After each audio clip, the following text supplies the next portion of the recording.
Hello, everybody, and welcome back to GameStack Podcast right here on We Just Love Games Network. This is episode 140. Here's Johnny. I'm your co-host, Venertron. Joining me is also Shalene. Hello, Shalene. Hello, hello. 140. It's our 140th episode. Can you believe that? I can't really. That's so many episodes. Yeah, I mean, that's Like a lot of episodes. I gotta get to work on our 200th montage. And this is also like our fourth podcast, so It's actually like our 1200th episode, but who's counting? Yes, exactly. How you doing, Shalene? I'm doing really good, actually. I'm doing well. It was a good week. Excellent. You look Yeah, lovely. I don't think I've ever said those words on the podcast before. It's been a how the good week. turns have tabled. Mhm. Yes. You look lovely as well. I love your eyeshadow and Thank you. this makeup ensemble you have going. Hello to all of our listeners tuning in live on this Friday evening. Welcome to the best little corner of the internet. Welcome into the chat. If you are listening to the show after the fact, thank you for your continued support. We love you.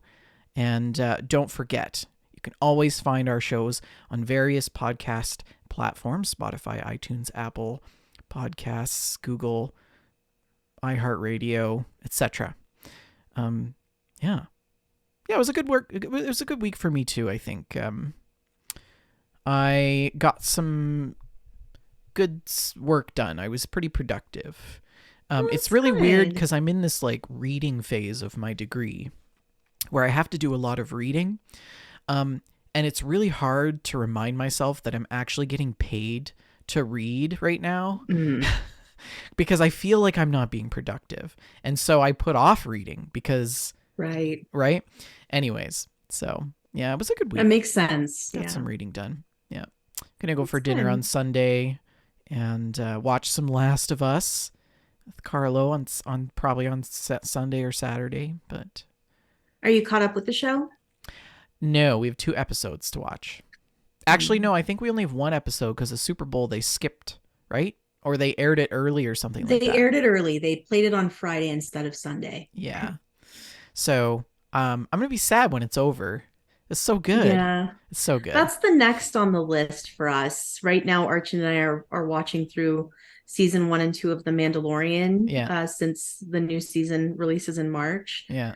And I think Last of Us is next on our list. So. Yeah, it's quite good. I think that they chose the right actors for the roles, but that's all I'm going to say. So if you are listening live, our show is sponsored by Oak and Crow Coffee. If you head on over to oakandcrow.com, you can pick up a bag of We Just Love Coffee Blend, and $2 from every bag goes to the Children's Miracle Network.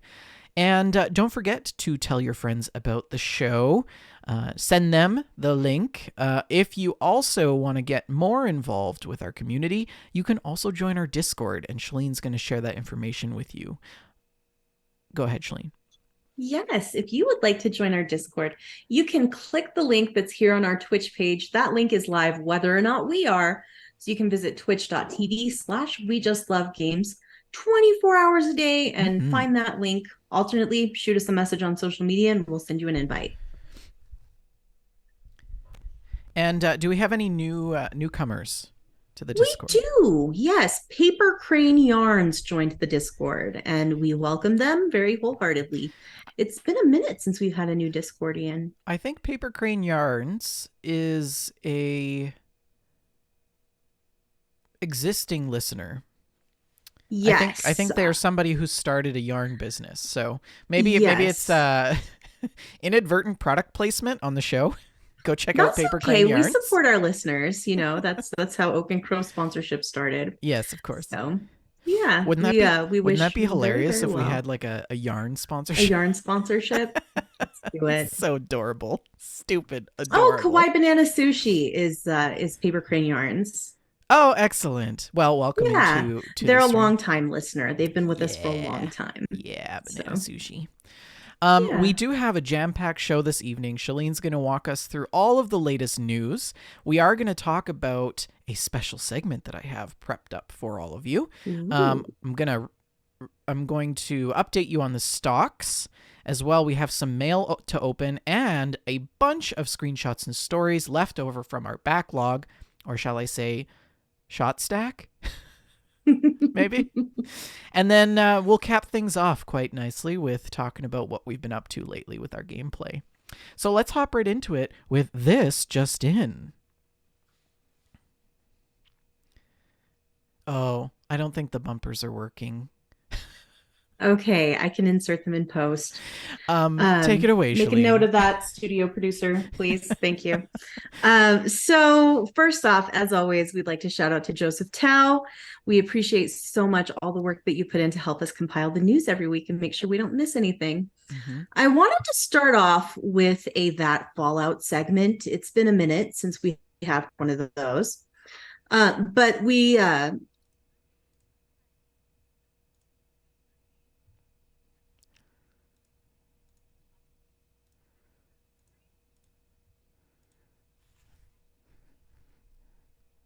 Hang on a sec. I just want to. Can you just repeat that you wanted to go through?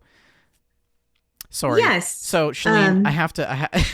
So, during this week, I took apart all of my audio equipment and I put it all back together because. Never do that again. Yeah. So, I think it's working now. Just say the last sentence over.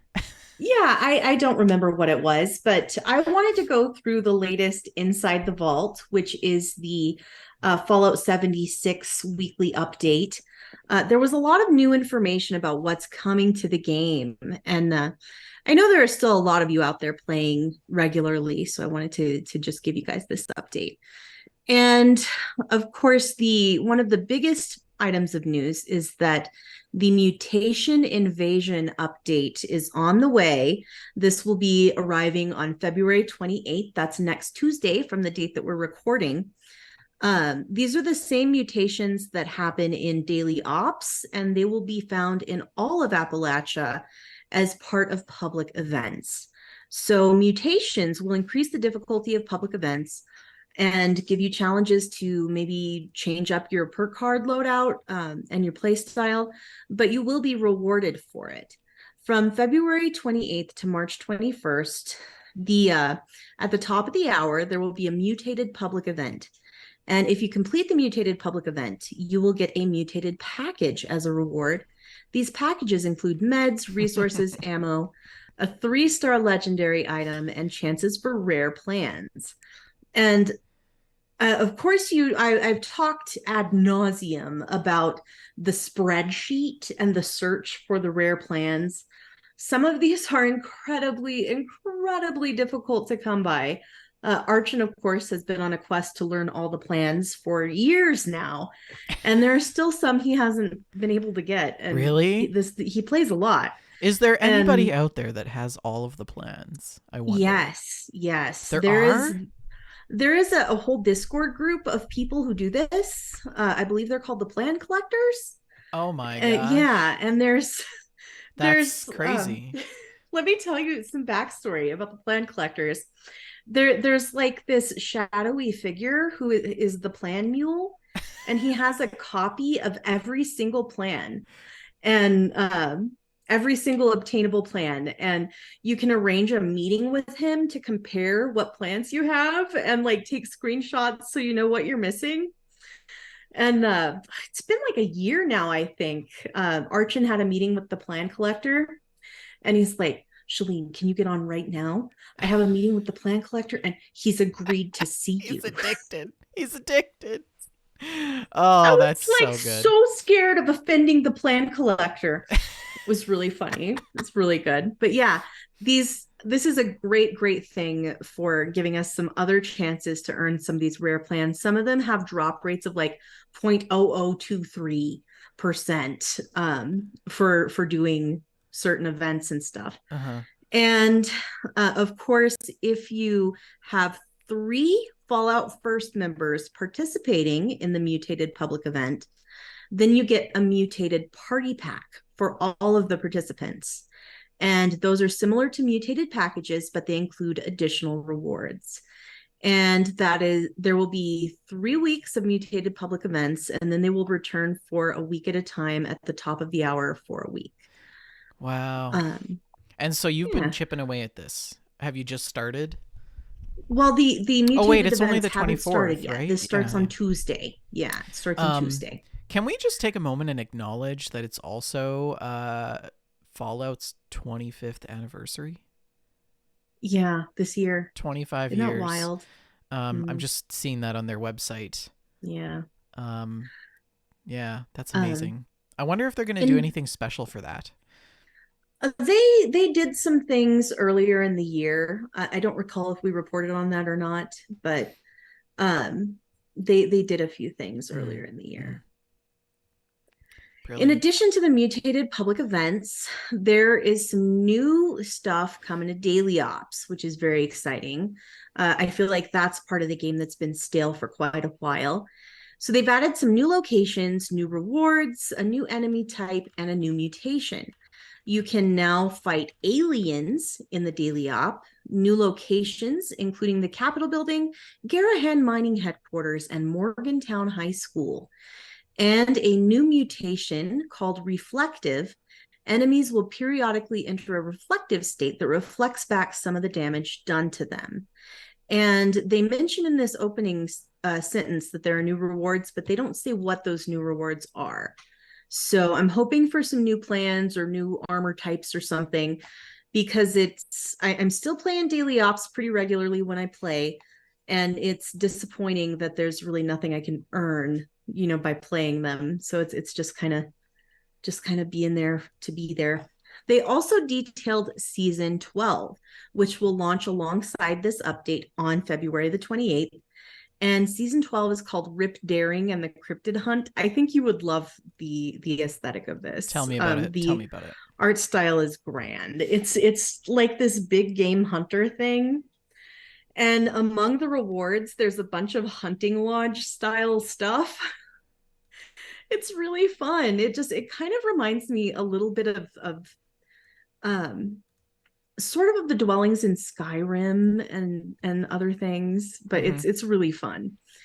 It And and it's a cryptid. It's cryptids. You're hunting it's all cryptids. cryptid themed, all Yeah. cryptid themed. Oh, Yeah. this looks so good. And there's vests. I can have a vest, and Yes. of course you can hunt with a shotgun, or you can hunt with a mini nuke, I guess.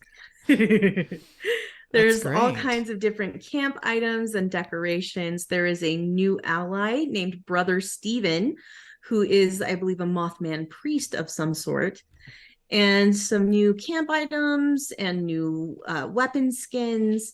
And they also are introducing something called the re-roller. And once a day, you can re-roll one daily or weekly challenge for free.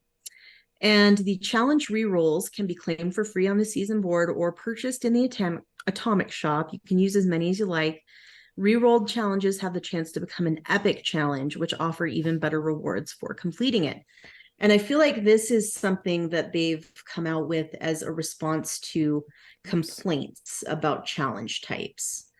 There are some people that get really upset that there's a daily ops challenge because they don't play daily ops. And then there are people who get really annoyed because of the specificity of a challenge, like something, for example, to kill 5 enemies while intoxicated on hard lemonade, or with a shotgun, or there have been a lot of complaints about specificity of challenges. So this would give you a chance to take that challenge that you just don't want to do, turn it into something else, Um, and continue working on your scoreboard. I just like to point out in this trailer. Okay, I'm gonna pause it Mm-hmm. here, and if you look Yes. closely, the woman's magazine says "dumb things men do." That's so And much. it's this Oh, guy. it's so It's a much. dude smoking a It's cigarette, like drinking Gaston. out of a tankard in his like hunting lodge, and he's got a Mr. Gutsy playing violin and a bear, a taxidermied bear serving him scotch. Tell me that in this antler chair with his shirt open, he does not look like Gaston from Beauty and the Beast. That's so good. Yes, I love Oh it. man. And they also released a community calendar, an updated community calendar. I won't go through all of the details of this, but it gives us the dates for the next Double Mutations weekend, and Caps Plenty, Double Score weekends, some Spooky Scorched, the return of the Mothman Equinox, the return of the what's the event called with aliens? Alien Invasion. Alien Invader event. Thank you, studio producer. Enlisted is the free. And yeah, so that is the Fallout update for this week. I thought that was a significant enough update that we needed to cover it for sure. So I'm looking forward to it. How excited are you to do like some classic hunting? I would say like a 7 of 10. I am definitely going to get myself dressed up in appropriate attire. I have some really funny like hunting gear, like a hunter's orange puffy vest. I'm ready. Let's go. Yes, let's do it. Hunt some cryptids. It's going to be a fun time. Looking forward to it. Excellent. Mm-hmm. For audio listeners, I'm wearing a giant fur hat right now. He is. So. It is a huge fur hat. Like it's the fur hat that I wore on a previous episode some time ago. But how many woolly mammoths had to die to make you that hat? About 62 chinchillas. Yeah, I think that's pretty exciting. I would like to see what it's about. Like, has hunting become a systemized thing? Right? It's not really, I seen a bit of a roadmap in the be, trailer, right? But it's just going to be a new season of events, just the same as Sea of Thieves comes out with the new season, mm-hmm. and you know earn the ranks. Mm-hmm. It's going to be just like that. There's not going to be any story content to go with it.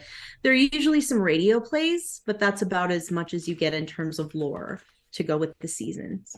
So yeah, but it'll be a fun time, and it's always exciting to start a new season. So you want to roll into the rest of the news? Yes. Can I just slip something in between the show notes? What are we doing? I want to talk a little bit about the new Sea of Thieves content that just I'm dropped. excited. Let's do this. So now that we are done battling for Golden Sands Resort and Spa, Golden Sands Outpost in Sea of Thieves, as you know, it's now new Golden Sands, and maybe I'll just give you a little bit of a preview of what that might look like. Where's the official video? Like, it's so hard to find the official video. I don't know, but I'll just play this in the background while I talk about it a bit. So new Golden Sands Outpost is stunning. The Pirate Emporium now shows off new wares on various different pedestals and things. It's almost got some sort of like a town-like quality or feel to it. And you can sort of walk through the streets of Golden Sands Outpost. It's incredible. There's a lot of small little details like drainage systems and cobblestone walkways, and it's very immersive. I think that when you do travel to Golden Sands, you'll find that it has sort of a very mercantile feel to it. It is one of the 7 outposts that's located in the shores of Plenty, or on the seas, and it's located in the shores of Plenty. But you'll note that it previously was destroyed and ravaged by pirates. Yes, I hated that. Yeah. And so with the release of 2.5.3, it became new Golden Sands Outpost and is back in business. Look how big the pub with is. all traders returning and buildings reconstructed. This pub is enormous. There's a stage. Can we do karaoke night? So it has now become a fortified town. More construction is still underway. It's considered a fortified settlement built on what used to be used as a small group of sandy islets. With several different docks. The outpost now also offers a rowboat docking station on the wharf of its central east and west islands, and also Ooh. allows players to easily access its fortifications. Crews can now explore the newly revitalized New Golden Sands outpost with a new pirate emporium, new bar, Is that a new Monstera Deliciosa in the corner? new wares. I'm sure of it. But anyways, I just wanted to share that with you really quickly. We should definitely spend some time going and checking this out soon. I'm excited. This looks so fun. Yeah. This is a huge, huge change. Yeah, it's a big change. It's the biggest change since Seaforts, I think. Yeah. Yeah, I think so too. Anyways, just wanted to slip that in while we're talking about new content coming. Updates. Yeah. Mhm. Definitely looking forward to checking that out. Okay, so our next news item is a story about Elden Ring. This is a Kotaku article by Luke Plunkett. Elden Ring has sold 20 million copies. And of course, this it released about a year ago and has sold 20 million copies.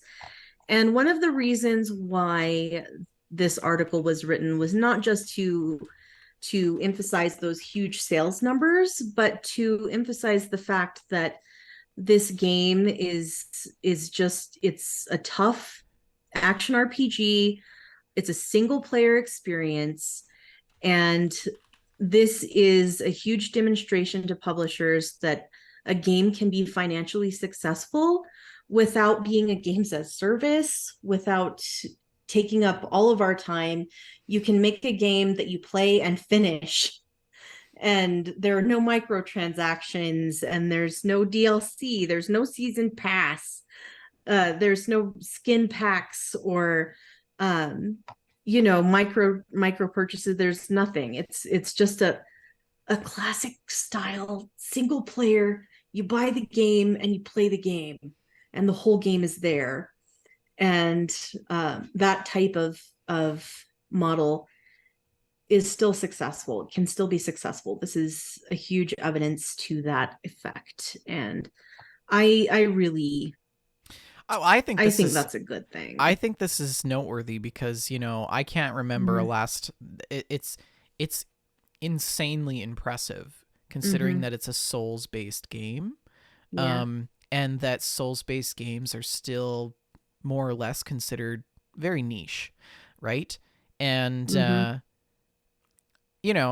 I think that it's a good example that people still want this type of play style, Exactly. right? We Exactly. don't want There is a strict huge audience for MMOs. this. We don't want We strict don't want MMOs. We everything to don't be an want ongoing thing. Yeah, and we don't want to have to play single player games and require an internet connection. Mhm. um, but Yes. yeah, I So think it's good. I definitely thought that was worth shouting out. It's really great to see a game like that achieving this kind of success. Not only did it achieve critical success, it's also achieved tremendous commercial success. 20 million copies, that's so much. And our next article, so last time we did a show, it wasn't last week, it was week before last, I think. Last time we did a show, we went through the Nintendo Direct. And this time we had recently a Sony State of Play, which is their version of the Nintendo Direct. And I wanted to go through the things that were announced in the February State of Play. Okay. So one of the biggest things was that Rocksteady gave a deep dive extended look at Suicide Squad Kill the Justice League. And I feel like the reception for this was lukewarm. Some people were really excited about it. Other people thought it didn't look like a worthy successor to the Arkham games. Um, there was a lot of gameplay featuring Harley Quinn, King Shark, Captain Boomerang, and Deadshot. And Rocksteady also talked about post-launch support, including a cosmetic battle pass, gear score mechanics, and upgradable weapons. And I feel like as soon as they mentioned gear score, a lot of people just lost interest. Hmm. in Okay. this game. I feel like the audience of the Arkham games, that's just absolutely not what they want from this. As we were talking about in our previous article about Elden Ring, a single player experience where you go in, you play the game, and you enjoy the game, and then you're done with the game. I feel like Gear Score is not what that audience is looking for here. So I'm not sure how this game is going to go over. We will see. It has promise. Rocksteady makes great games. I love Rocksteady's games, and I'm willing to give this a chance. But we shall see. Another big announcement was new character reveals for three new Street Fighter 6 characters. Zangief, Lily, and Cammy have all been confirmed for Street Fighter 6. Sorry. Of course, Zangief and Cammy are series regulars, and Lily is a new character. Cammy got a bit of a makeover. She has a new hairstyle, a new jacket, and this trailer showed all of their combat styles. I'm not super into fighting games, so I can't comment on how it looks really. But I know that this game has a tremendous audience, and people are probably pretty excited to see this. I So like it. I like this. Well, I mean, I'm having flashbacks to the 2D Street Fighter, and yeah. to see it in this sort of 3D universe is I'm totally Mhm. aging myself, but it And I looks think it great. still plays in 2D. It's just, more detailed character models. Oh, I mean, who doesn't love beefy, muscular, hairy men with beards and Yes, blood all over them? that was amazing. Yes, always, always good. This must be Lily.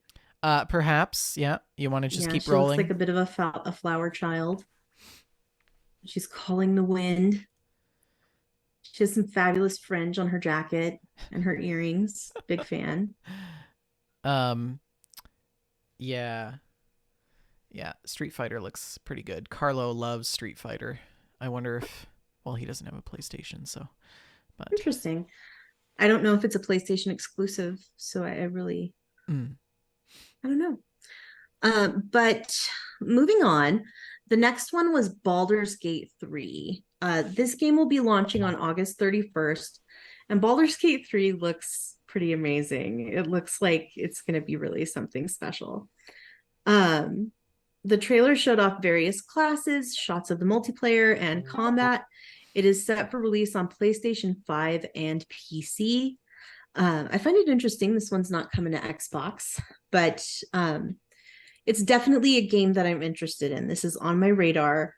I feel like it's going to be something special for sure. So, yeah, it looks really good. I really feel like PlayStation, they did a really good thing. I mean, we're gonna hop into it in a moment, but I'm not sure if Baldur's Gate is VR supported. Is it VR supported? I don't know.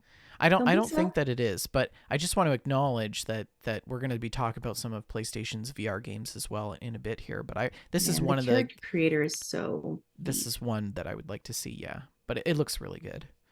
Yeah, Yeah, I'm gonna have to check this one out. It just looks amazing. Squid Man.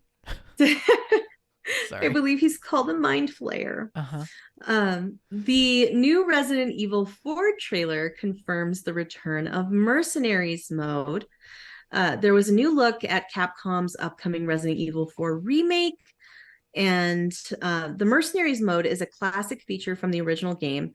This new trailer also gave us a look at a boss fight with Jack Krauser and Leon heading through the minecart section. We also learned that a special demo of the game is on the way. Hmm.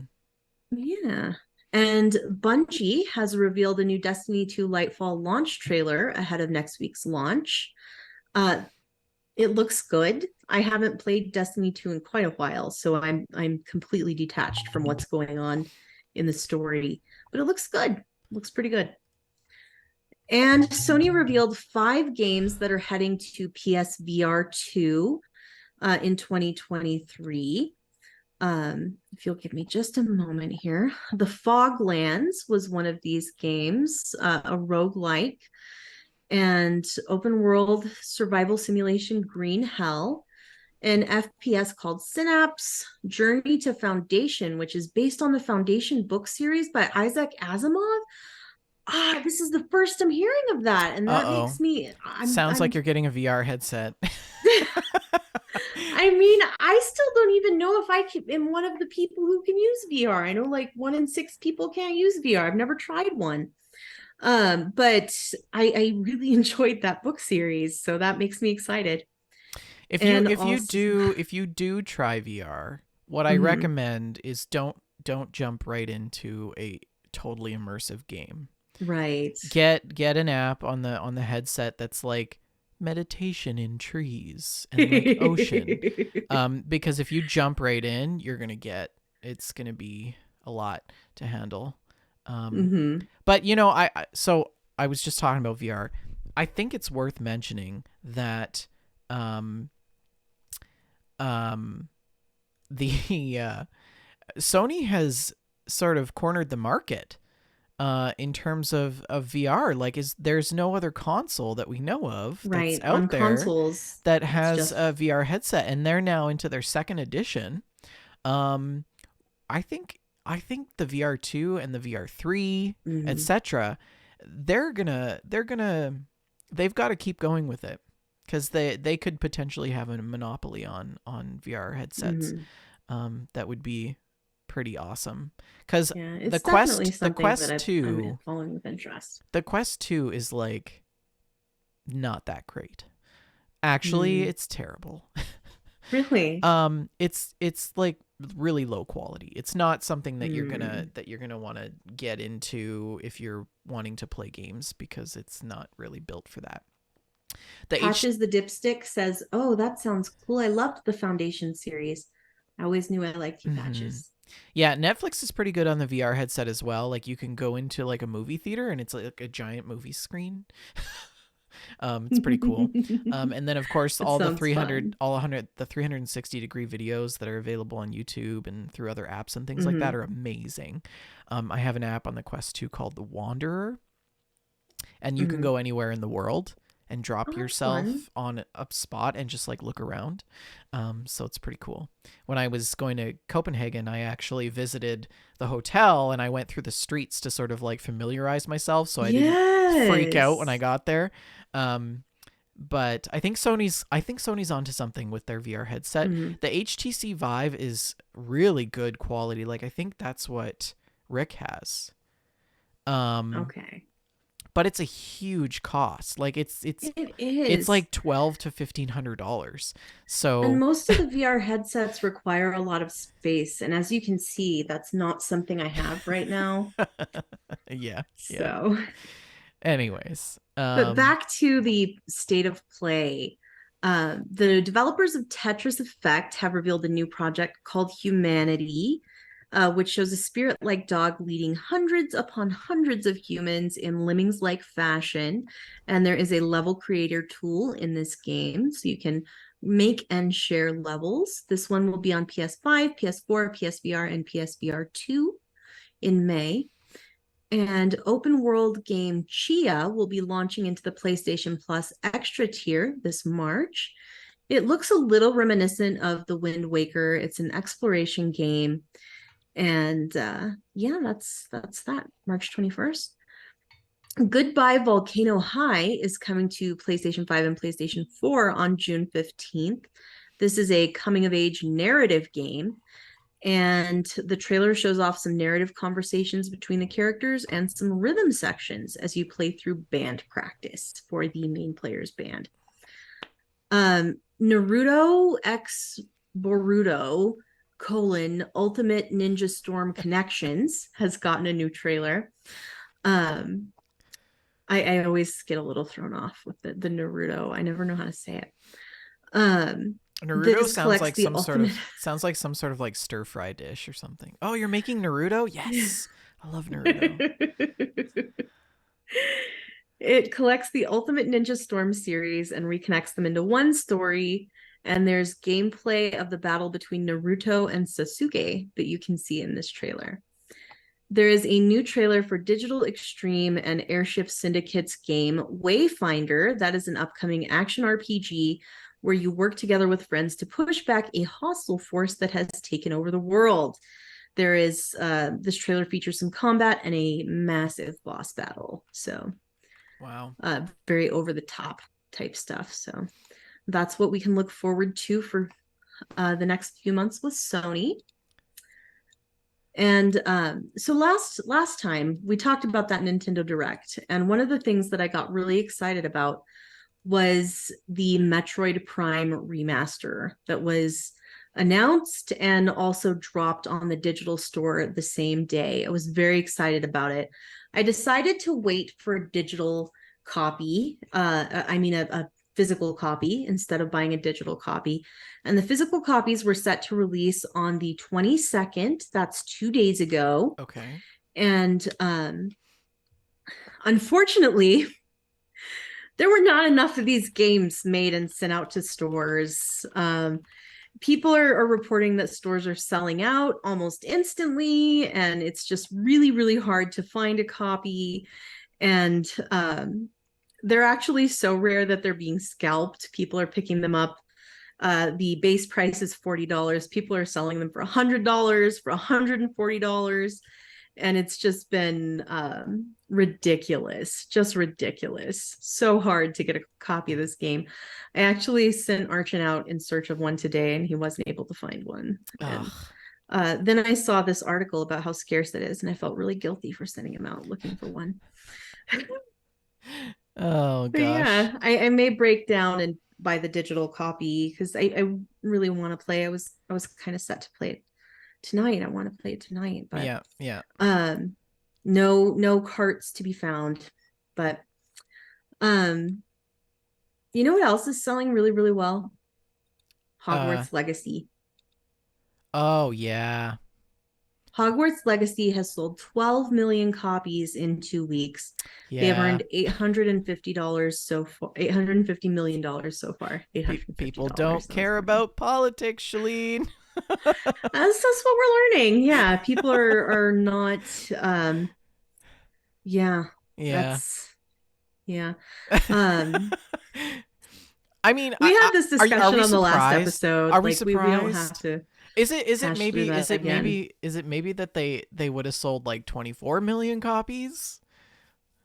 I think that might be the case, actually. Right? If this whole thing, this whole controversy around J.K. Rowling and her hateful comments had never happened, maybe we would be talking about 24 million copies instead of 12. I don't know.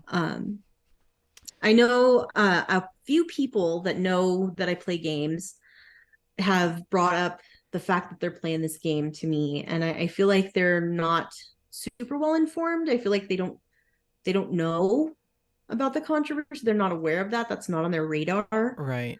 But I don't know. But yeah, this also set a record for Twitch, reaching 1.28 million peak concurrent viewers at launch. That was the most in Twitch's history for a single player game. This was the biggest launch ever for Warner Brothers games. For comparison, Call of Duty Modern Warfare 2, presumably the second one, earned $1 billion in retail sales over its first 10 days. So this is almost on that level. And of course, Call of Duty, it may not be something that you and I play much, but it is a juggernaut in the industry. So yeah, I thought it was definitely worth mentioning that it's been a huge, huge seller. So, but Hogwarts Legacy is not the only game that is embroiled in controversy, Bender. It's not. Okay. Yeah, we're going to talk about another controversial game, Atomic Hearts. Oh, okay. Mm-hmm. Why is it controversial? Yes. All sorts of reasons. So this game, when I watched Jessica Starr streamed the first hour or so. There wasn't really any action in that part. It was just sort of learning the world, some dialogue, that kind of thing. And I thought there were some things about it that definitely reminded me of BioShock aesthetically. Yeah. Not really tonally, but aesthetically. And according to this Kotaku article by Isaiah Colbert, it's being touted as a Russian BioShock. And this game, it's okay. Let's dive in. The developer Mundfish has set Atomic Heart in an alternate history where you are in 1955 in the Soviet Union, and there are these robots everywhere. You play as Major Sergei Neshayev, I don't know how to say that, a World War II veteran with amnesia. And this is an alternate Soviet Union, basically where they were on the top end of the World War at the end of it. And there are robotic enhancements that you can get for the main character to hack, freeze, and levitate automatons. And this game, of course, released this week. And part of the controversy stems from the political situation between Russia and the Ukraine. Of course, Ukraine has been invaded by Russia, and they've been embroiled in a war for a year now. I think today is the year anniversary of this armed conflict. And Atomic Heart has some very heavy in-game use of pro-Soviet Russia propaganda, and their stance on this political situation has been very vague. The developers released a statement that said absolutely nothing. And so the public perception has been kind of bad in political terms because of the conflict between Russia and the Ukraine. And furthermore, the financial success of Atomic Heart will benefit Mundfish's investor, GEM Capital. And GEM Capital is it's an investment company that is heavily involved in Russian oil, and it's a whole thing. And Ukraine, the government of Ukraine has actually they've stated that they want to see this game removed from storefronts, from digital storefronts in the Ukraine. And they are encouraging people worldwide to not participate in this game. According to this gamesindustry.biz article by Jeffrey Rousseau, the Ukraine's Ministry of Digital Transformation wants this removed, and they are concerned about the toxicity of this game around user data collection and the possibility that money spent on this game will ultimately fund Russia's war against Ukraine.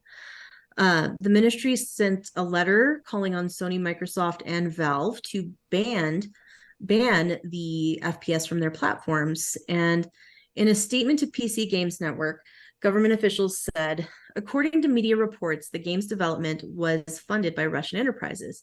Therefore, we call for all users worldwide to avoid this game. We also want to emphasize that game developers have not publicly condemned the Putin regime and the bloody war that Russia has unleashed against Ukraine. Earlier this month, Mick Gordon, the composer for the game, announced that he had donated his fee for working on the title to aid people directly affected by Russia's invasion of the Ukraine. And an additional bit of controversy connected to Atomic Heart is related to these robot twins that are bodyguards for scientist Dmitry Seshnikov. You have to they say are it like in a Russian accent. Dmitry Seshnikov. It's brilliant. It's so good. Dmitry Seshnikov. But these robots, they're like sexy robot ladies, and their hairstyle is people are claiming that it's based on a Ukrainian politician. But of course, I can see it. I can see it, but it could be considered a stretch because this is a traditional hairstyle in the area. So, this isn't the only woman that wears this hairstyle. Um, and okay, there was one more. I can't believe I forgot this one. Okay, I think this is the last controversy related to the game. There is a cartoon that plays in the game's save rooms. It is a real cartoon from 1969. It has like slapstick animation, and there's a Soviet wolf who's trying to catch a hare. And one of the episodes of this cartoon has an incredibly racist portrayal of an African tribesman firing an arrow. And I've seen this clip. It's horrible. It's really bad. It's the worst of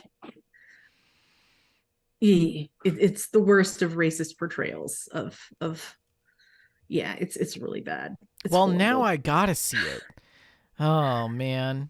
Yeah, don't play it on the podcast. No, we're not gonna play it on the Watch that show. later. But it is very blatant. That should never have gotten through. Well, and That's it's real. It's real. Yes, and of course we know that is a thing that was real at that time. So It's accurate to the time period, but that that's doesn't mean we need to bring it forward.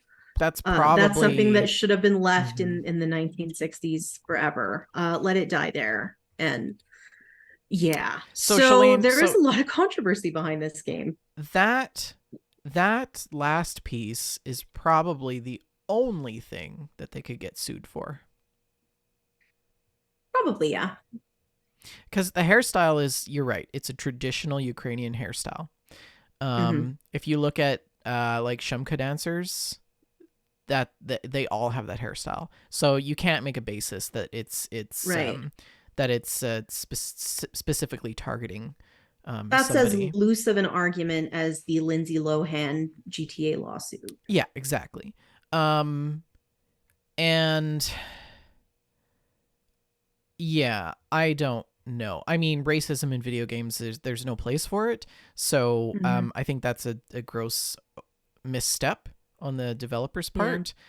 Even if the game wasn't about the Soviet Union and was entirely based in a different universe, Mm-hmm. that would still not be accepted by society, right? Yeah, on our last episode, we had a pretty intense conversation about our feelings on whether or not we wanted to play Hogwarts Legacy Mm-hmm. because of that controversy. Yeah, And I feel yeah, like this is a similar situation yeah. in terms of you have to decide, everybody has to decide for themselves whether or not they want to support this game. What are your feelings about the world situation, and what are you willing to do? And I do think that the racist cartoon aside, I feel like it's a dangerous thing to condemn something for being Russian, Yes. because Yeah. being Russian is not intrinsically an evil thing. No. I my personal political views are that what Russia has done in the Russian government has done in invading Ukraine is a terrible thing, an unconscionable thing. But the fact that these developers are Russian, like, Mm-hmm. that's not intrinsically a bad thing. And I feel like it's dangerous to condemn them for being Russian. Well, exactly. The internet is getting mad at Russian developers who are basically just trying to be human beings living in an oppressed country. Mm-hmm. And that doesn't allow them even basic freedoms of speech. So Yeah. they shouldn't be chastised or shamed based on the product that they developed. if people want to call into question their ties to government investment and things like that, that's on them. They probably shouldn't have made Yes. that choice and then decided to make a publicly facing product that was going to put them in the limelight. And if they were going to do that, maybe they should have pulled those investments. Like that's separate from the product itself, right? It Absolutely. doesn't necessarily, I don't think, speak to the veracity of the developers, the game that Atomic Hearts, right? Hmm. And you could use China as a comparison. People get angry about Russian government money being tied to this developer studio, but they're also neglecting the fact that the Russian government operates almost just like a CCP in China, and Communist Party in China. And the government owns everything. The money is invested in everything controls the information. It controls the people and harms anyone who goes against them.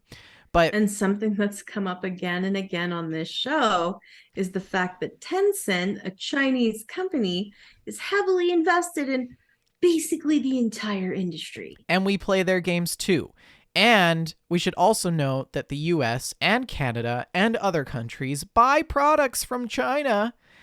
Mm-hmm. This government is tied to everything, and they've committed human rights violations, but we continue to trade with them. And so, you're that right or wrong? You have to decide for yourself. And so, and China is giving Russian aid to the war. So to segment out this little video game that is, in my personal opinion, an ode to the veterans and the soldiers who gave their lives to the Second World War. Is it Second World War or First World War? This one's regarding the second, I believe. Because I can't speak to the story. It talks about what the world might be like had they did win. And I've been watching some gameplay of it this week, and it got me thinking about how, geez, if my grandfather wasn't on the beaches of Calais, France, fighting, this is a potential reality that could be, minus the robots and the high tech and all of the fantasy aspects of it. But yeah, it could be a reality. Soviet America could have been a thing, right? And so, it makes you reflect on those things and be thankful for history, but also appreciate that we're not repressing history and just shoving it down and ignoring it, right? I wonder if this is comparable to the way that Wolfenstein is set in an alternate history where the Nazis won. Precisely. And that's not a celebration of Nazism by any means. That's a game about punching the Nazis. Yeah. And, that's really interesting. Really interesting way to think about it. I think the other thing people should also consider is that you're right. You have to make the decision for yourself whether or not you want to play it. And it's not anybody else's opinion whether or not you support this. Daddy-O in the chat, what did I walk into? But the other thing, we're talking about communism. Like you do. I think that, I accept that people don't really agree with this. And I think that it's a good thing that people are sticking to their principles, but I think that people need to take a deeper look within themselves in terms of personal ethics and moral values, because you're missing the point. You're missing it entirely. So, you can call it whatever you want, but, those people are going to turn around and order something on Amazon that's going to come from China. So Right. Get off my porch. Everything is more complicated. You can't ever just consider something black and white. Let's consider it black and white for a moment here and talk about the game. I think the game is fantastic. I've been watching streamers play it on Twitch this week. It is so zany. It has that sort of Fallout feel to it. It's like Hmm. set in the future, but the technology and the environment has this sort of 50s style nostalgia Right. to it. And it's also kind of funny. Like it's got moments of it where it's a little bit silly. There's like ray guns and stuff that you can shoot, and I think it's just super fun. Right. Have you been Yeah. watching some footage as well? What do you think? I watched one stream. I watched Jess stream for about an hour, the first hour or so of the game. I thought it was a beautiful looking game. I thought the graphics were really great. The main character is a huge jerk, big old jerk. Don't like him much at all. Um, and he has like a talking glove, and the glove has tentacles, and the tentacles come out from the palm of the hand. And it makes me profoundly uncomfortable, Vendertron, these tentacles, these hand tentacles, I thought profoundly that was I thought that uncomfortable. was a little bit weird too, and I was like, Yes. how do you like just suck everything into your hand and it Mm-hmm. goes into your Mm-hmm. inventory? How convenient. Yes. I definitely I have determined from watching that stream that this game is not for me. I Really? have no interest in playing this game. And but I do think it looks like it's very well done. I and that said, she didn't get to any combat while I was watching. It was all just exploration and just learning her abilities, learning the world. Hmm. Hmm. So I don't I can't comment that deeply on it at all. But I think it looks I great. did see enough to think that I don't want to play it myself. I'm at the stage where I like watching other people play it, but I probably am not Yeah. going to play it myself. Yeah. It is on Game Pass. Yeah. So So check it out. But the funny thing is I think what's happening is I think the Streisand effect is coming into play a little bit with Atomic Hearts. okay, tell me about the Streisand effect. I'm not familiar Oh, with you don't this. know? Okay, so the Streisand effect is like in trying to cancel something, you actually make it more popular. Ah, So okay. in the early 2000s, Barbara Streisand, somebody took a photo of her house on the Malibu coastline as part of the coastline's reclamation, like a political statement to say that people with big houses shouldn't be building on coastlines that are eroding. And that just made Um, everybody want to build on the coast. she tried to like hide that photo and bury it, but it actually blew it up and made it even Eh, more popular. So it's called mm, the Streisand effect. Anyways, I okay. think that that's what's happening here. In trying to shush the developers and get the game to be removed, it's actually making it more popular, and Microsoft is going to make more money, and Valve is going to make more money as a result of that. Yeah. So That seems like a likelihood. yeah. I did want to, before we move on, I wanted to throw in Mr. Rockstark in chat said, exactly, that's exactly what I was thinking, Shalene. Nationality aside, is it a Wolfenstein game or does it glorify an oppressive and even genocidal regime? The content and context of the product is what matters most. And I feel like context is definitely something that gets overlooked by many in society. So that's all I have to say about that. Um, shall we move on? Yes, yes, please. I think there's a dead horse around here that we can look at in the mouth or whatever. No, that's gift horse. Never mind. Yeah, you beat the dead horse and you look at the gift horse in the mouth. Continue. Continue. Um, yes, that's my horse Yeah, yeah. horse lore for Patches, today. Patches Dipstick in the chat says any advertising is good advertising. Yes, I don't care what they say about me as long as they spell my name right. EA Dice is building a new team to make a single player Battlefield campaign. This is a gamesindustry.biz article by Christopher Dring. And that's pretty exciting. I mean, Battlefield games have been great, like always. And they've focused on the multiplayer aspect for a long time now. But Ridgeline Games is a new team led by Halo co-creator Marcus Leto, and it is building the single-player campaign for the next Battlefield entry in the series. And LA-based Ripple Effect is creating a completely different Battlefield experience. The change here is that DICE is expanding the team to help Ridgeline Games in the creation of that single-player adventure. And I'm going to read a little quote from them. Our decision to build out our single-player team here at DICE is a proactive approach that arms our global teams with the resources they need early on as we look ahead to the next Battlefield experience.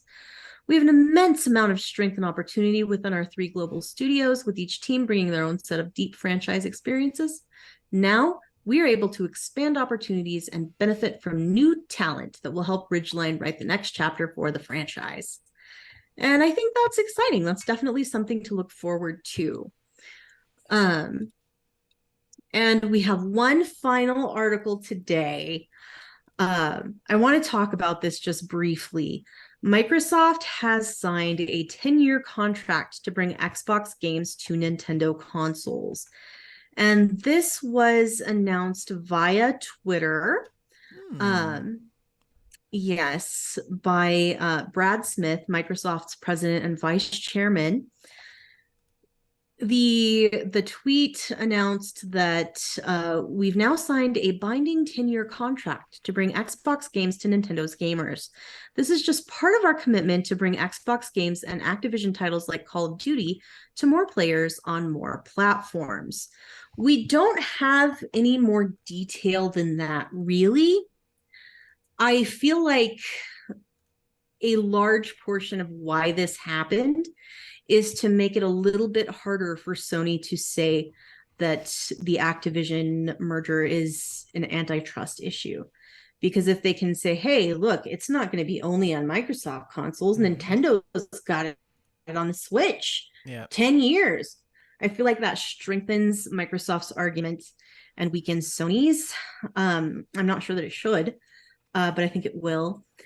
The part that I'm personally the most interested in is that he says to bring Xbox games and Activision titles.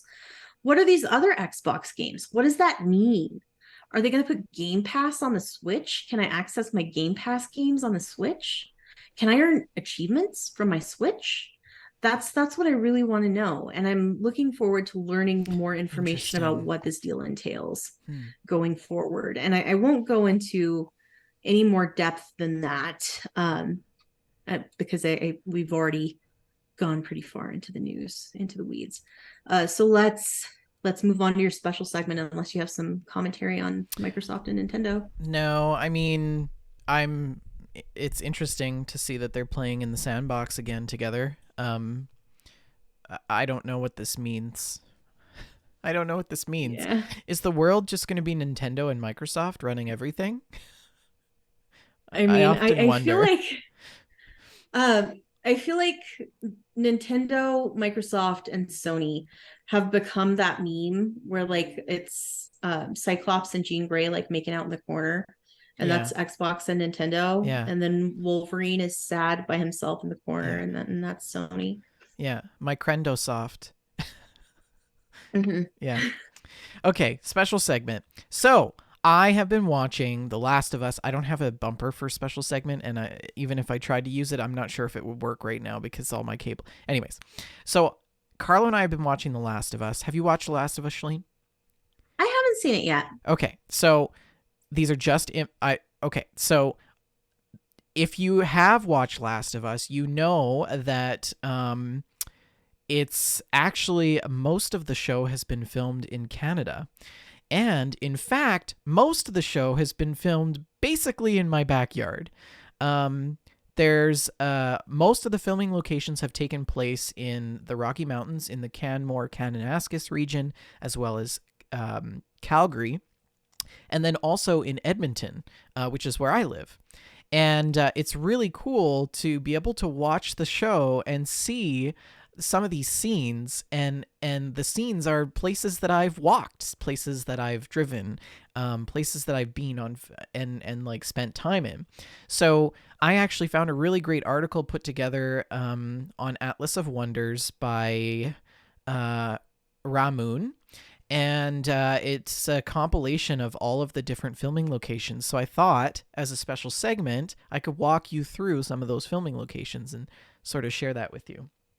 I think that sounds neat. So this first image here, I'm not sure if you can see it well. I'm going to have to zoom in on all of these. But this is supposedly in the show, the top half is the University of Eastern Colorado, which is actually the Southern Alberta Institute of Technology campus in Calgary.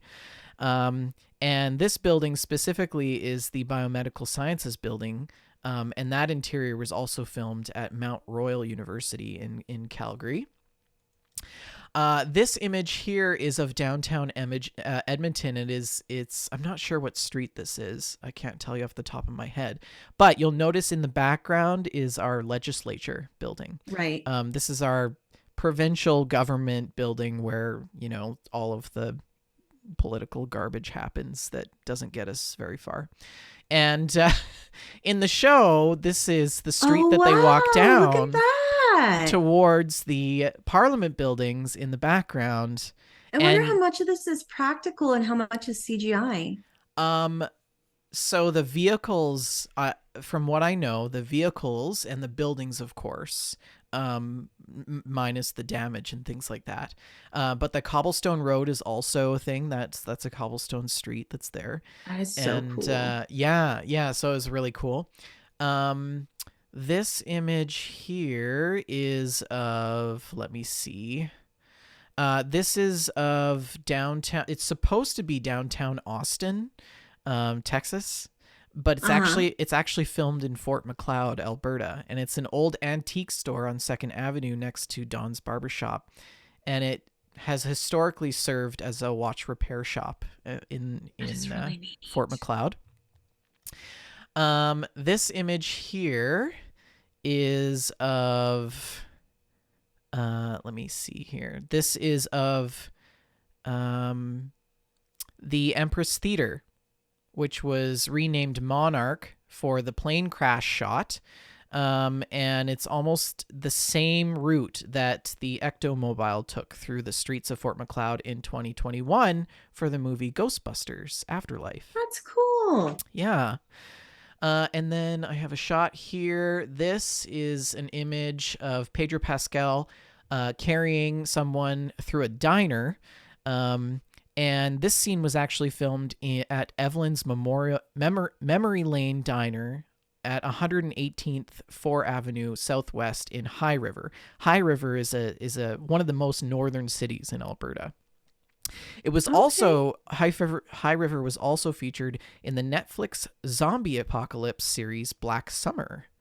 Yeah. Very cool. What else do we have? This image, which is, I just think it's so funny to see like these streets that I've been on.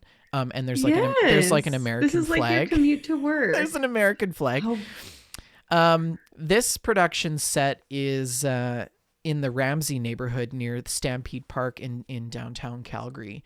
And I was actually here in October for a conference. This is the 24th Avenue Southeast street. But in the show, it actually serves as the Boston quarantine zone. Okay. So I thought that was kind of cool to show. They also have this shot of some characters. This is supposed to take place in, I believe, somewhere in Asia. Indonesia, Jakarta. And this is actually a restaurant that is in Calgary's Crescent Heights that I've been to. It's a pho place called Pho An Hoyan, Vietnamese noodle house. I love that. Yeah, but it's actually like taking place in Indonesia. I thought that was really funny because I was like, oh my God, I've had pho there. This shot is really great. This is a shot of supposedly downtown Boston. This sequence is actually in downtown Edmonton. This is the 100th Street Northwest and Rice Howard Way, the Scotia Center, and then there's like City Center Mall and things like that. So this is someplace where you've been as well. I've actually cycled through this street. This is part of my cycling commute to work. Yeah. Wow. Yeah. And this is a great shot here. This one is I should probably explain these for the audio listeners, but if you want to see the shots, head on over to our video version of the podcast on twitch.tv/we just love games. But this shot here is the iconic shot of the trio within the show that are walking across this bridge. It's supposed to be Boston's iconic Custom House Tower, still Mhm. standing in the background, as you can see. In October 2021, the crew actually spent more than a week filming on Memorial Drive's 4th Avenue flyover in Calgary, which is where this is taken. Right. Okay. And as you're driving into downtown Calgary, this is one of the freeways that you take. So it's kind of cool to like, I've been on this road. Like it's so Yeah. cool to see how it's like full of cars and overgrown, and buildings in the background are all dilapidated and stuff. That is super neat. This building here is iconic. You'll notice it by its Georgian style.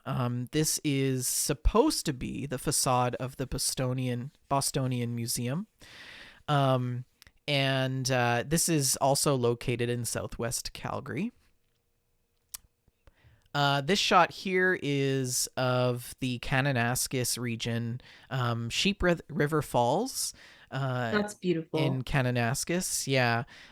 So I mean, nothing too special about it. It's a creek with some rocks, but it's in the Kananaskis. It looks like a Bob Ross painting. Kananaskis area. This shot here is also around the Sheep River Falls. It's called Fish Creek Provincial Park. I've actually been hiking here. I know of this bridge, but I've never actually crossed it. Yeah, it's part of sort of a conservation area, which is interesting that they were allowed to film there. This shot's pretty cool. I like this scene in the show. I think you'll like it as well too, Shalene. But it's supposed to be the Cumberland Farms abandoned gas station, but it's actually the Pritis General Store in Foothills County in southern Alberta. That's really neat. Yeah. And this shot here is another filming location in High River called Beechwood Estates. This is an iconic location in the show. I'm not going to talk too much about it because it's spoilers. Yeah, we don't want to spoil. But it's supposed to be located in Lincoln, Massachusetts. And the really interesting thing about this shot is that it was actually ravaged by a flood in 2013, and the entire population of High River, 13,000 people, actually had to flee from their homes. Wow. And so later on, the houses were actually removed and the area was returned to its natural state. So many of the elements in the picture that you see here, including the church and the city in the background, were actually created using CGI. That's so interesting. Yeah. Here's a classic shot of a big box store that you'll see in Last of Us as well. Mm-hmm. And it's filmed. It's really funny that it's a competitor's store. Yeah. So in Last of Us, it's actually filmed as a Home Depot, but in real life, it's actually a Lowe's Home Improvement that's now really funny. Permanently closed in Calgary's Shaughnessy neighborhood. Yeah, I think that's hilarious. It is. This is a great shot. This is the so on the way between Edmonton and Calgary, there's an old Shell station, a gas station that's sort of dilapidated, which makes me kind of think that, well, it's actually not there anymore. They tore it down. It used to be an old gas station, but now it's just like a roadside turnout for trucks and stuff. But in the show, it's actually an old station again. And it's more close to Strathmore, Alberta, in the southern parts of Alberta. And this one here is a shot of Lethbridge's iconic bridge, the Lethbridge Viaduct. And in the show, you see it's sort of crumbling away, and there's a railway that's a train that's sort of collapsed onto itself. And it is so cool to see these next to each other. Yeah. So this bridge was actually built in 1907 and between 1907 and 1909, and it's the longest and highest trestle bridge in the world, if you can believe that. Very cool. Yeah, I didn't know that till watching Last of Us and doing a little bit of research about this. This shot is great. So on the top half, of course, Last of Us once again. On the bottom half, reality. And this is it's a picture of a blocked highway tunnel that's supposedly Kansas City, but it's actually filmed on the eastbound entrance to the airport tunnel in Calgary, west of 36th Street. So wow. I've also driven this road. It's actually more congested than it actually looks in real life. This must have been like a Wednesday morning or something. But yeah. And then what else have I got? There's more shots here. Here's another shot of downtown. So on the top again, Last of Us on the bottom. This is downtown Calgary. And this is supposedly, again, Kansas City, where they drive past the Globe Cinema. Yeah.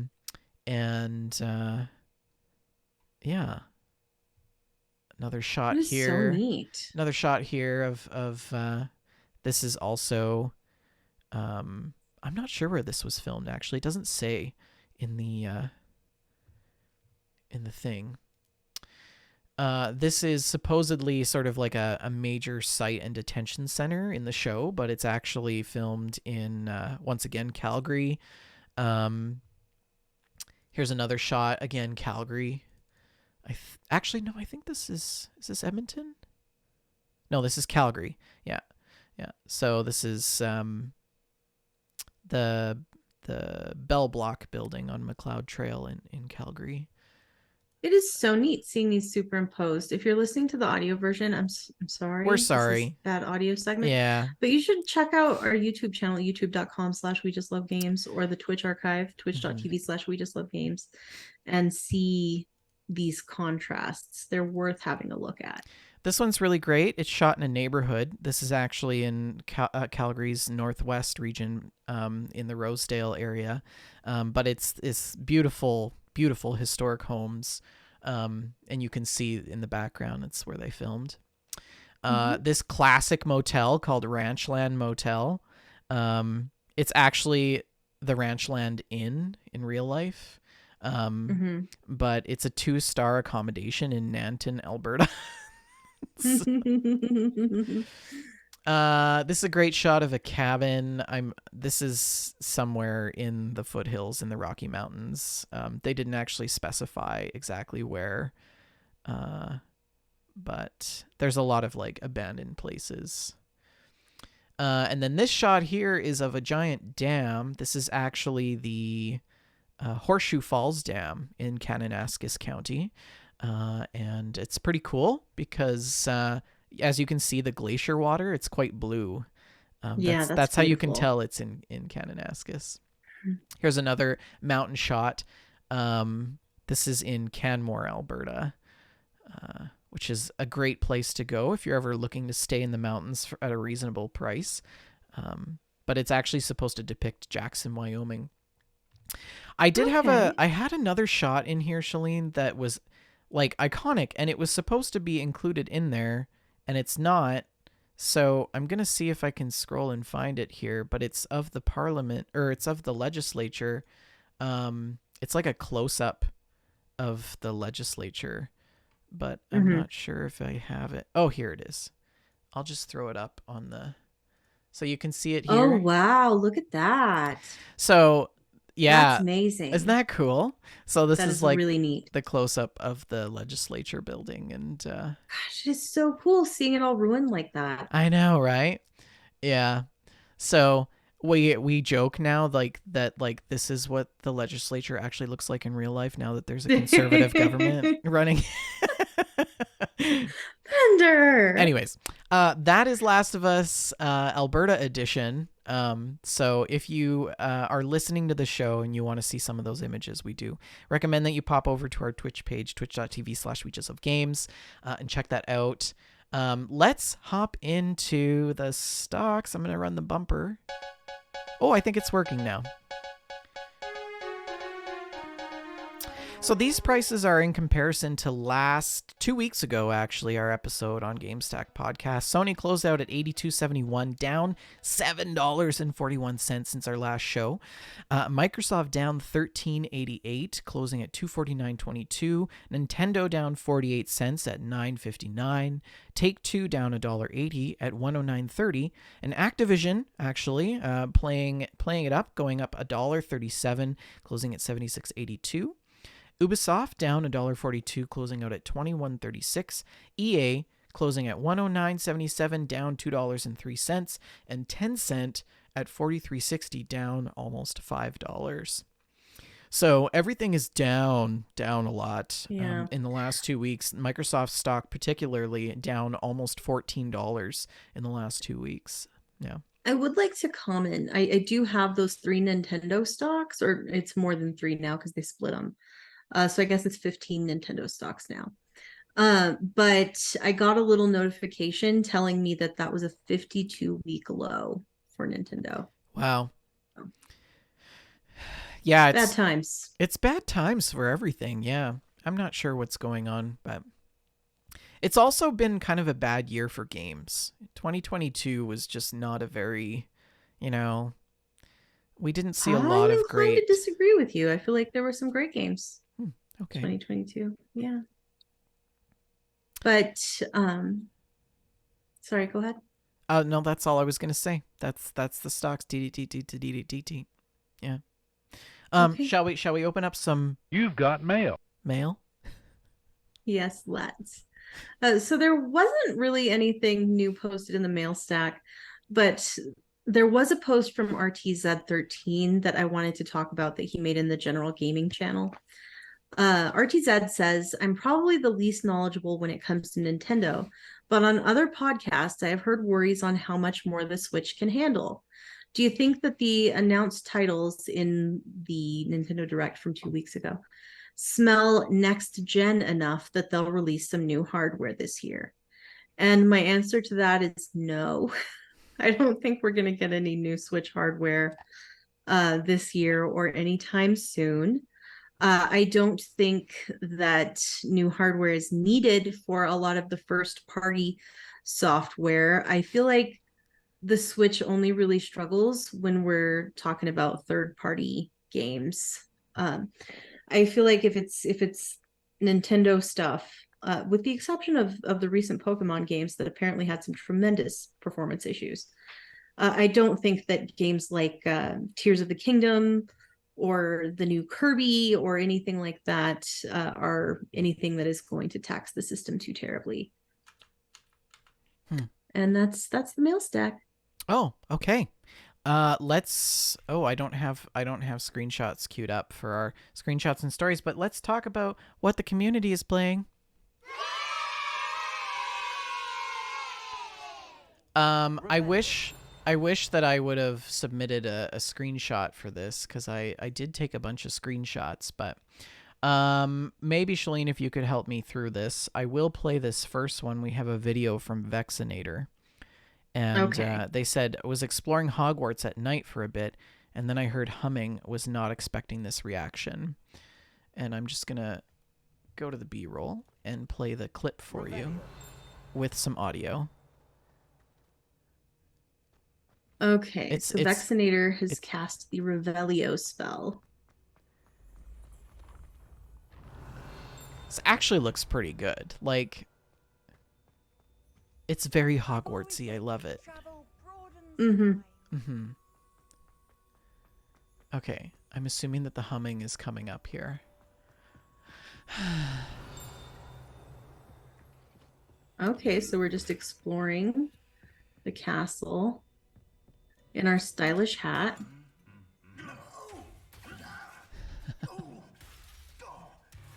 The 2 suits of armor are having a little beat down. Dang! Dang, man! That's hilarious. So that's where the humming was coming from. Great. That's brilliant. Okay. How do I get out of this screenshot and pull up the other ones? Here we go. Okay. So these 4 are from scrolling.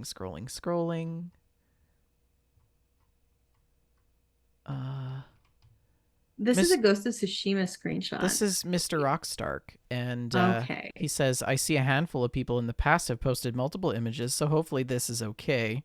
But Ghost of Tsushima on PS5 is blowing my whole entire mind. This is my good boy, This game Nobu. Is so gorgeous. And he is taking a nap leaning back on his horse. Yeah. So, and that's lovely. I have some other shots of that. Let me see if I can skip forward to... Yeah, there we go. So here's we got another out one. Of order a little bit. Yeah, so here's another one. So he's in a samurai outfit, traditional samurai armor. That's gorgeous. And here's a picture of a house Look at or this. Is structure, this a temple maybe? maybe. I don't know, but it's beautiful. And look at that tree in the background. I don't know what kind of tree that is, but I want one. And then, of course, the splash screen. Ghost of Tsushima. Ghost of Tsushima. Man, I need to play this game. There's so many games. It looks so good. That's why we have screenshots and stories, so we can live vicariously through other people. This is a great shot from Mr. Rockstark once again, trying to make the most of my new PS5 and 4K TV. Finally jumped off the Last of Us hype train for a moment and into Ghosts of Tsushima. So this was He is before. on his horse, gazing out at a beautiful sunset. Yeah, it looks great. Mm-hmm. Blades of grass and all that. This next shot is from Chris Drake. Says, my grandson ready to play Fallout. My granddaughter kicks us to the basement for boy time because they're going to have girls' night upstairs. So That's adorable. And it's a picture of his grandson wrapped in a blanket on the floor in front of the console and the TV, and they've got Fallout powered up. And it looks like, I don't know where they are. It's 76. It's 76. I love that Yeah. you just know that. And then a shot from Taz. He says the SS GameStack with construction completed, final refit projects nearly complete for her maiden flight. It is a converted heavy freighter redone to handle passengers and mobile construction or repair projects. And it's a snapshot of a noble vessel worthy of GameStack. Worthy of broadcasting across the universe. Yes, Indeed. This adorable little photo comes to us from Frankie, and she says, I've been finding my mobile game Strongblade very calming at the moment. Who can't resist a sword-wielding mouse called Sean, who is sad when you don't finish a level? So this looks like a match 3 game, and there is indeed a sad little sword-wielding mouse. And I told her, Frankie, I can never play this game because anytime the sad mouse showed up, I would want to buy all the microtransactions to make him happy. Yeah. She said that it's not the type of game where you need to buy the microtransactions. I think she said she's played 700 levels and hasn't bought anything. But I know that sad little mouse face would break me. Yeah. Tales, what is it? That mouse game that I played, Tales of a Ghost of a Tale? Ghost of a Tale was so good. The best mouse game I've ever played. But she also includes this other shot of presumably a level that she was playing. Yeah, this looks like a pretty traditional match 3 situation. This shot comes to us from Joshy. He says, playing some Wasteland 3. Caught some kids playing a TTRPG. Tabletop RPG. So explain this for our listeners. So we are looking at, of course, a top-down view because it is Wasteland. And these kids are sitting around a table. It just looks like they're playing a tabletop RPG. You know, they've got their character sheets in front of them. There's the map with some little figures. The dungeon master has a poster board, a 3-sided poster board in front of him with all of his devious plots. And it looks like they're having a great time. I still say the saddest part of Stranger Things is when Mike realizes that his friends are no longer into D&D. Yeah. And he gets all mad about it. I haven't finished Stranger Things. I need to catch up. So good. Okay, this one also from, I assume, Taz. It looks like... another view of the SS GameStack. Yes, this is the SS GameStack outside view of GameStack Moon Outpost. And the view of GameStack Moon? Yes. That's no moon. That's a podcast. So here's a shot of him in the ship and our ship being docked, and then the outpost itself on the surface of the moon. Excellent. We have a lovely shot here from Frankie. She says, I have a number of screenshots that I want to share, but at the moment I'm playing Dungeons and Dragons Icewind Dale with friends, and look at the tavern of our DM who made this for us. It has dynamic lighting, and the NPCs pop up when we interact with them. This is so charming. So I'm just Oh, gonna that's great. zoom in here a bit So charming. and scroll over. It so is you a can see it. top-down view of a little pub, and there are people sitting at tables, and it's very, very charming. Yeah. I love the animation style there, or the art style. I guess it's not animated. We know where this is who's playing from. Portal? We know where this is from. This is the Portal 2 co-op, isn't it? This is Alex who posted this, and she says, Is this Alex and Zephyr? Zephyr trusted me to guide him through this death trap. No idea what he was thinking. I hope she dropped him at least once. We need to play Portal.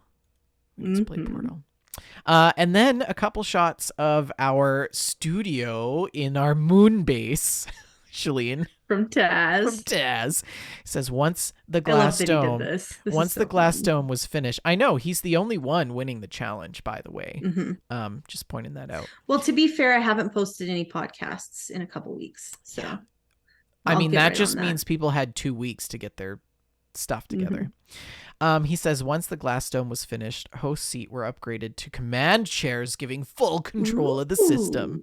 Also shown is a high-power laser antenna connecting station to Earth and dish antenna to broadcast to rest of the solar system.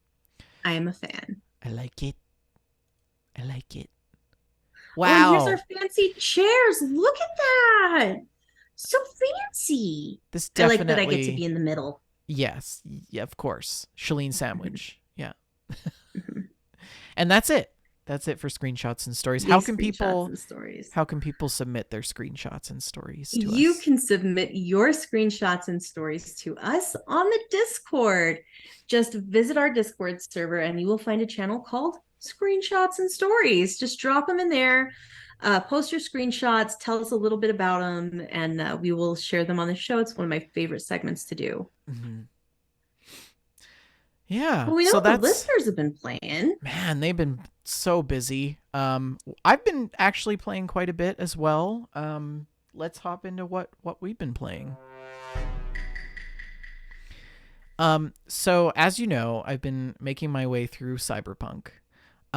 Which is very good. And the last time I talked to you about it, I was telling you how I had reached the point of no return, and so I was trying to do all the little side quests. And so in doing all of these little side quests, I came to this realization that there are references in Cyberpunk to basically Keanu Reeves' entire filmography. Wow. Like, so there's a side quest where you go see this guy in the bottom of this pub. Have you watched Constantine? Yes. Papa Midnight? Remember Papa Midnight? Oh. There's a reference to Papa Midnight in Cyberpunk. And I was like, this is totally Papa Midnight. Like, this is totally it. And he was all like, he had the tilted hat and he was all like cool and smoking and stuff. It was awesome. There's also a moment in the game where you have to make a choice of which pill you're going to take, the red pill or the blue pill. No kidding. Of course, Matrix reference.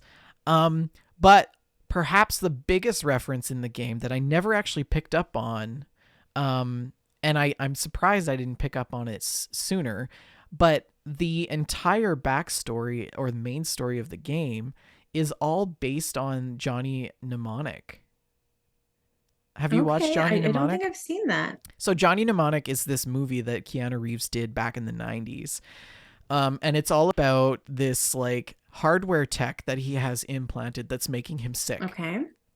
And the main story in Cyberpunk is all about how you've got this cyber hardware implanted that's making you ill. Interesting. And so I was like, oh my God, this whole game is basically Keanu Reeves' legacy. That's what it is. It's not a video game at all. It's just an ode, an archive of his legacy. That's what it is. And like the fact that Keanu Reeves plays a character named Johnny in Cyberpunk just totally clicked it that it's Johnny Mnemonic. Like that it. So anyways, I don't know whether I should feel mad about this, that I was like deceived or like personally feel okay that this game exists just for the glory of Keanu. Yeah, I think so. But it didn't really I didn't really realize it until I had actually played it more and more that Mhm. it wasn't necessarily that they came up with this storyline out of thin air. And that Right. it was entirely creative because it was totally based on all of the films that he's done in the past. That's pretty neat. So, anyways, um, okay. So, do you remember, Shalene, how we were talking on the last episode how, like, you know, you totally wouldn't go out and buy a new something, just a new version of something just because like you didn't want to like wait for it or whatever because it's just I easier. would never. I Yeah, mean, I can yeah, quit whenever I want. that's Well, irresponsible. so I told you that I'm sort of rebuilding my truck sim setup, Yes. and I bought a new wheel, which I showed you guys. Yes. Um, well, it turns out that the Logitech pedals that I have a very specific adapter that can only connect to the Logitech wheel. And if I Oh, want an really? adapter that will allow me to connect it directly to my PC, I have to order it from some guy in the UK that makes them or make my own. And the adapter's like $80 and also like $50 shipping. And I'm like, this is so dumb. No. So I kind of just ordered new pedals. So Ooh, still it just waiting. happened. Still waiting for those to come in. Oh, that's great. That's great. I'm Yeah. excited. My wheel is complete though, minus the adapter that Oh. Sullivan's Racing is putting together for me. Mm-hmm. But look at this monster. Ooh, it's wood grain now. Look at that. That's So beautiful. so this is the wheel. And it's an 18-inch semi wheel, like real life. And it's got this wood grain wrap Oh on my it. gosh. I love this, Bender. I love how into this you I are. already chipped it, so I'm gonna have to Oh, sand it down. It's okay because it's real wood. So really? it's pretty heavy too. The That the is so fancy. the original Moza wheel is 13 inches, and this one is 18 Mhm. inches. So like, Truck Sim is gonna be like, Yeah, this is, oh my gosh. This is amazing, so Bender. ridiculous. I can't wait for you to have this whole thing set up. It is so This over is the top. amazing. This is like a I've gone in too deep, but I have to keep going kind of I scenario. yeah. Yeah. This is some classic you, in my opinion. So As you sit in front of your very elaborate coffee station. I mean, you don't do things by halves. no. It's all or nothing. So I'm excited. Once the pedals come in, I'll actually be able to play Truck Sim again. But I haven't been able to play it for a Brilliant. few weeks now. Getting a little um You and don't got any of that truck sim? yeah, once it comes in, I will set it up and finally be able to test this wheel out. I haven't been able to test it out yet. I know that it works. I did pop into the game to make sure that the drivers and everything works, so I don't have to send it back. Mm. But um, so I'm Hawaii just Banana waiting for that. Sushi wants to knit you some wool driving mitts. Oh my gosh, that would be so great if everyone in the community could help me finish building this rig that I committed to. That would be helpful. I've already got Sullivan's Racing machining me an adapter for this frickin' thing because it's huge. But And Taz wants to know if the wheel will work in Farm Sim. oh yeah, this wheel will totally work in Farm Sim. The really nice thing about this wheel that I bought, it's the Moza CS wheel. If you want to look it up online, we're not sponsored by Moza. But we I wish could we were be. though because Call I would save a us. ton of money. It's it has like a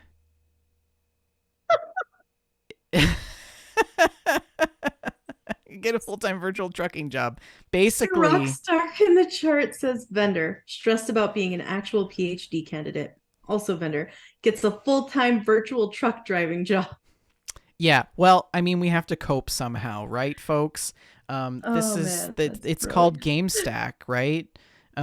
We play games because we try to escape our real lives. Mm-hmm. So, but yeah, so it's the degrees of rotation on the wheel, Taz, just so you know, is like you can set it. It's like up to 3,000 degrees. So, but anyways, that's what I've been up to. It's a little bit crazy. Probably gonna play some Cyberpunk. Maybe by next week I'll have it finished. Um, I also want to get back into Deep Rock Galactic, but Jess has been so busy.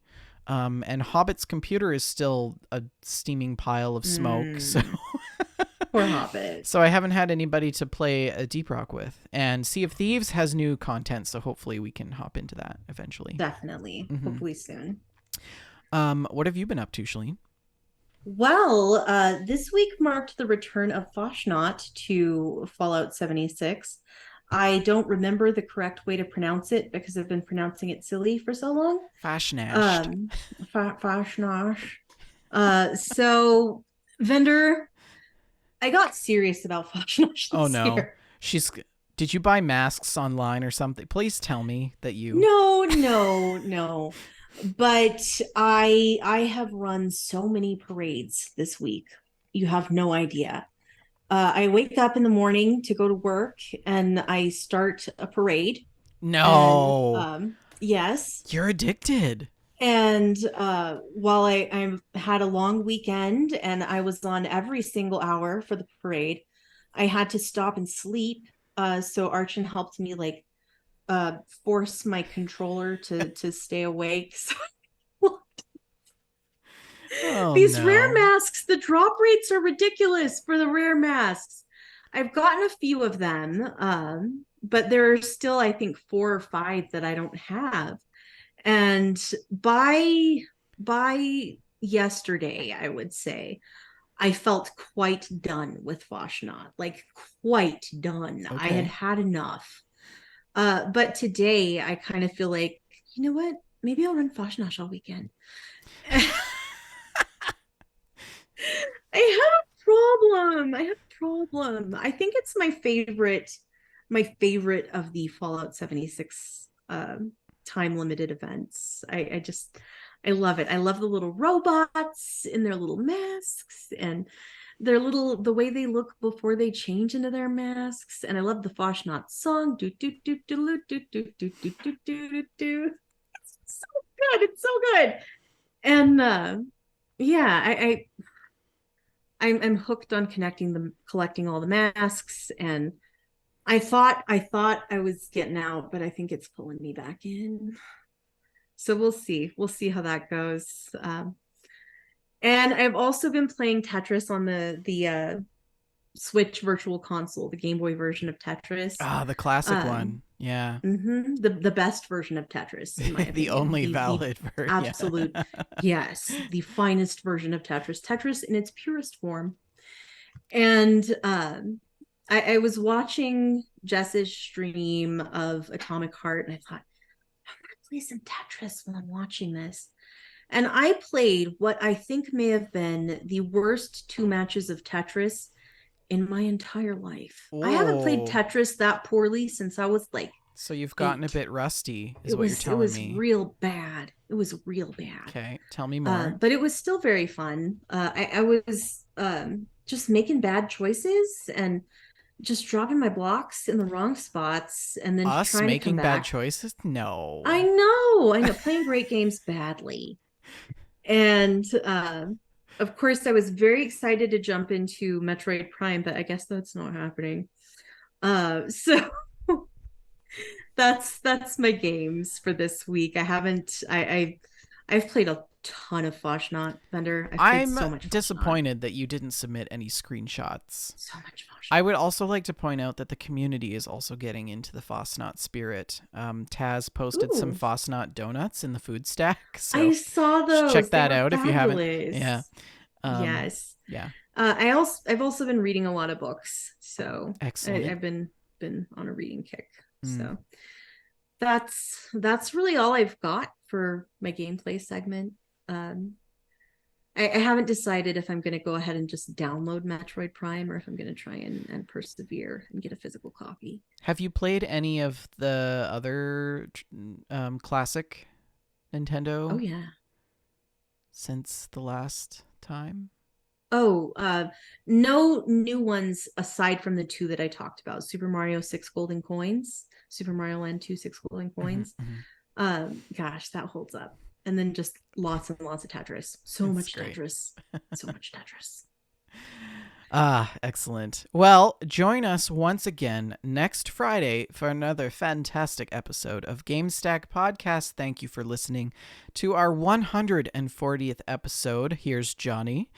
Don't forget, our show is sponsored by Oak and Crow Coffee. If you head on over to oakandcrow.com, you can pick up a bag of We Just Love Coffee blend, and $2 from every bag of that blend goes to the Children's Miracle Network. You can also send us some mail. We love getting mail from you.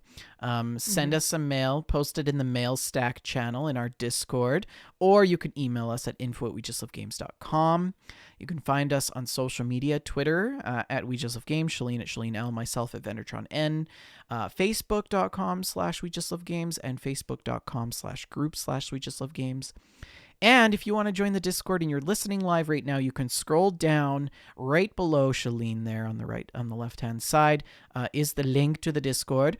And if you are listening to the show after the fact, just navigate over to our Twitch page, twitch.tv/We Just Love Games, to access that link. We record the show live every Friday, 6:30 p.m. Mountain Standard Time, 8:30 Eastern Standard Time. We're also posting the shows on YouTube, iTunes, Stitcher, iHeartRadio, Spotify, Apple Podcasts, Google Podcasts, any other podcast platform you can think of. Please like, subscribe, and review the show. Thank you all for listening. Shalene, have you got a last word? Burn him. Burn him. Burn him. Burn him.